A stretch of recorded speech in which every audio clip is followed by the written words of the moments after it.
Hey, Tuskegee, Pat Wallace reaching out to you from the digital bunker of Tuskegee Online. We're talking about communications this week, so let's jump right into it with these candidates.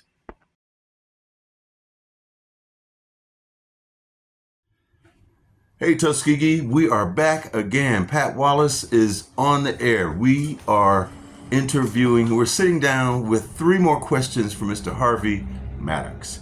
We are talking to your candidate for District 5 City Councilman in the city of Tuskegee. Thank you for spending some time with us. It's always great to be with you, Pat. Always great. Great. Well, we're talking about communication between the citizens and the officials in Tuskegee, which has been a problem for a while. So let's jump right in here. Mr. Maddox, if you are elected, how will you keep citizens informed about important decisions, upcoming meetings, and policy changes in a way that is easy for everyone to access and understand? Well, when I get elected, I'm going to have a team of people, and each one's going to represent someone within their street, on their street, because we all know there are people in your neighborhood, there are influential people that always know what's going on, that people look to for information. And as a matter of fact, I already contacted three of those people as to who I think should be on the team. And I will meet with them weekly to let them know what's going on. And at the same time, if they know there's a problem in the district, they'll let me know.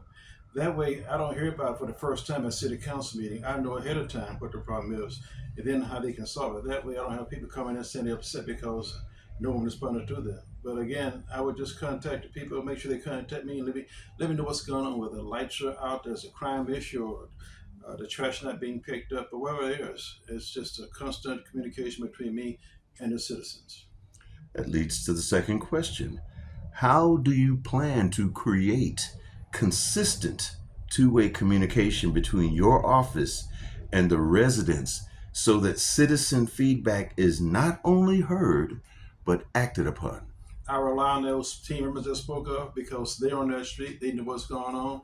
If I'm not being responsive, they'll be the first ones to let me know I'm not being responsive. It becomes a problem when you're not responsive.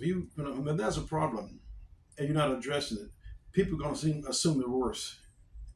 And it may be a legitimate reason as to why you're not addressing the problem, what's going on. But until they hear from you, then they will always naturally assume the worst is going on.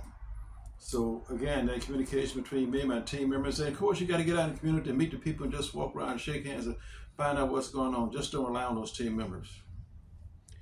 Gotcha. Now, this final question is a little tougher, but I'm sure you can handle this. In the past, many residents have felt that elected officials only engage with the public during campaign season and then they disappear from view. What will you specifically do to prove that you won't fall into that same pattern? And how will citizens be able to hold you accountable if you do?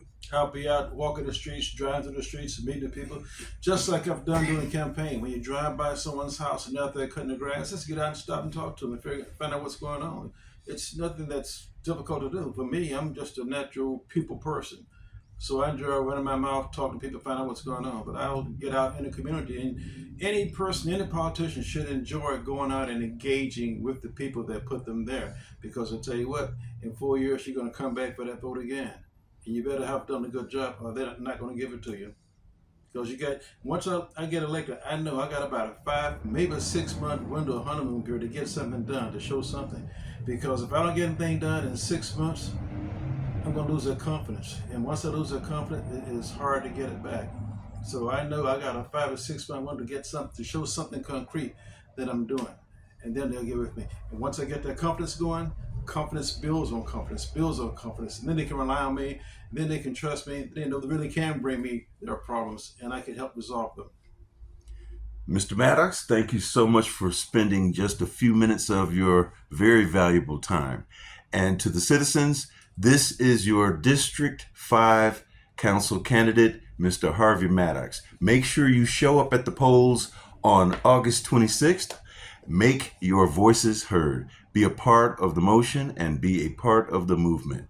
Thank you so much. And we'll look forward to seeing you next week. Okay, this is My friends, this is your district. This is your city. You have got to get involved. You have got to get involved.